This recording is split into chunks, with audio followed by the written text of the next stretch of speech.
Bonsoir. Ce soir, c'est Mamé qui raconte l'histoire de Super Achille, le robot destructeur. Un savant fou se présenta un jour à la police, en haletant. Au secours, je suis poursuivi par Super Achille.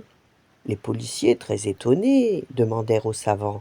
Mais qui est Super Achille? C'est ma dernière invention, un robot d'une force extraordinaire que j'ai créé pour servir de bulldozer sur les chantiers.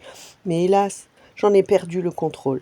Il a pourtant une fragilité qui vous permettrait de le maîtriser facilement. Elle est située dans son... À cet instant, le robot arriva à son tour devant le commissariat. Sa silhouette humaine mesurait 6 mètres de haut et sa cuirasse blindée lançait des reflets inquiétants. En voyant approcher sa terrifiante création, l'inventeur poussa un cri et s'évanouit. Les policiers tentèrent d'intimider le robot. « Haut les mains !» Super Achille répondit à leur ordre par un rire synthétique.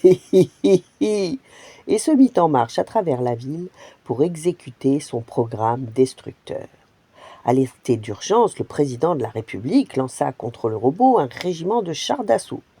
Super Achille broya les tanks comme des jouets et commença à détruire des voitures, des ponts, des immeubles. La population fuyait à grands cris sur son passage.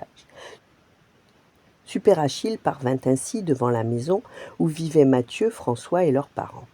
Un fracas de ferraille le précédait et le sol trembla sous ses pas. Mathieu et François auraient aimé fuir, mais leur père dit d'un air pensif. « Si nous trouvions la fragilité de ce robot, nous sauverions la ville. » Sa femme murmura.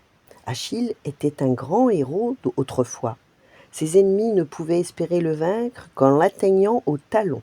C'était son seul point faible. Qui sait? Le robot balaya la maison comme un fétu de paille. Puis, voyant ses occupants debout sur le seuil, il se pencha avec un sourire électronique et attrapa les parents dans sa poigne de fer. « Vite, vite !» François et Mathieu ramassèrent quelques briques de leur maison détruite. Occupés par leurs parents, Super Achille ne les vit pas se faufiler derrière lui. Les garçons lancèrent les briques contre ses talons, avec l'énergie du désespoir. Ils entendirent alors un bruit de verre brisé, et aussitôt, le robot s'effondra en décrispant les poings. Les parents libérés embrassèrent leur garçon, dont le cœur battait à tout rompre. Ensemble, ils s'approchèrent du colosse inanimé et examinèrent ses pieds d'acier. Au milieu du talon droit se trouvait une petite vitre fracturée, interrupteur de sécurité, déchiffra François sous les éclats de verre. Mathieu claironna. « C'est moi qui l'ai touché !» François gronda. « Menteur, tu visais le talon gauche. » Mais pour une fois, la dispute s'éteignit à peine commencée. Les frères étaient trop soulagés pour se bagarrer. D'ailleurs, le président en personne arrivait déjà pour les féliciter. Voilà, bonne nuit, faites de beaux rêves et à demain.